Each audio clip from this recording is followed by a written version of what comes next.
South Carolina Senator Lindsey Graham. Senator, good to see you. Let me begin tonight with this. And I did, by the way, love your comments that they'll have blood on their hands. What's happening in the hearing today? We just had Josh Hawley on about. Okay, Joe Biden said he's going to respond. There's been nearly 200 attacks against American service members in Iraq and Syria. This day was inevitable because Joe didn't lift a finger. With over 175 attacks, he didn't do a thing except take out an empty warehouse. So he's emboldened Iran, the way I see it. What's your take?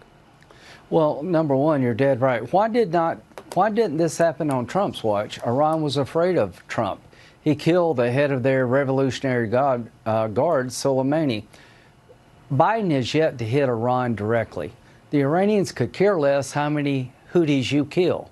They could care less how many Iraqi militia you killed. The only way they will change their behavior and stop killing Americans and attacking our troops and trying to bomb ships in the Red Sea is for Joe Biden to hit their oil infrastructure and start killing their soldiers inside of Iran. I'm not asking to invade Iran, but I'm calling on President Biden tonight.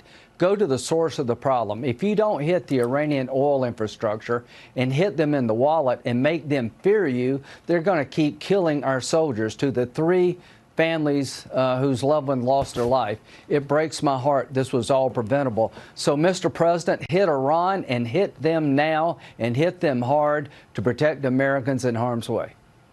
I don't know if he has it in him. I mean, I want to be very clear here, because there's not a single person watching right now. I think the American people's appetite for a long, protracted conflict in that area of the world is probably zero at this point. However, when you attack American troops nearly 200 times and then you kill American troops, to not have a response at all is unfathomable to me.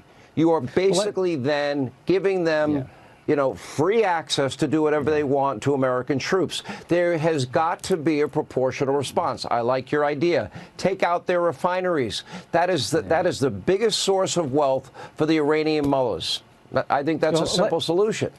Yeah, I do too, and they would stop. They have 4 refineries you can see from space. Make sure if they do this again or do it now, they have 3, and if they keep doing it, they have 2, and they will stop. They will give in when they're afraid of America. They were afraid of Donald Trump. To the American people, our soldiers are over there to make sure ISIS and Al-Qaeda, that they don't come back and hit us here at home. They're there to protect the homeland. Iran's trying to drive us out of the Mideast.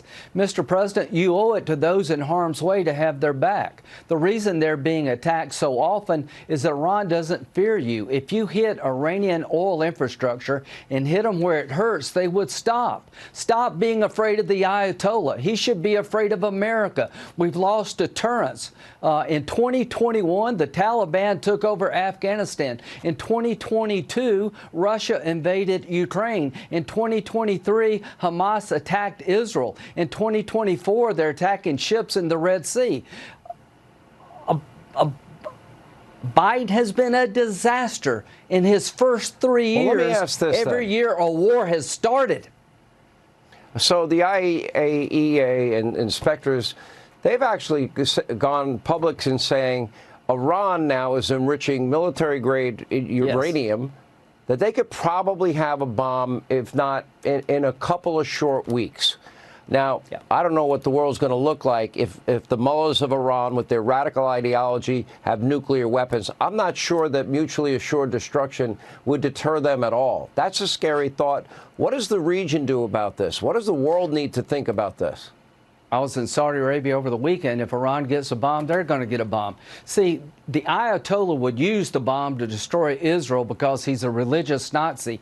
He believes that the missing Mahdi in a well, the 10th Imam, will come back to save the day when there's chaos in the world.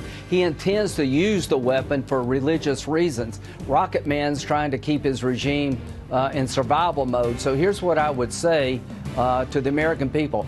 Biden's been in office 3 years. In 2021, the Taliban take back Afghanistan. 2022, Russia invades Ukraine. 2023, Hamas attacks Israel. Here's what's 2024. Iran's going to break out the nuclear bomb, and it's up to Israel if we don't do more to stop Iran. We're going to have a war with Iran in 2024 over their efforts to get a bomb. And watch China. They're going after, quote, reunification with Taiwan. Yeah, that's if right. it's going to happen, I bet it happens this year. Lindsey Amen. Graham, thank you, Senator. Appreciate it. Coming up.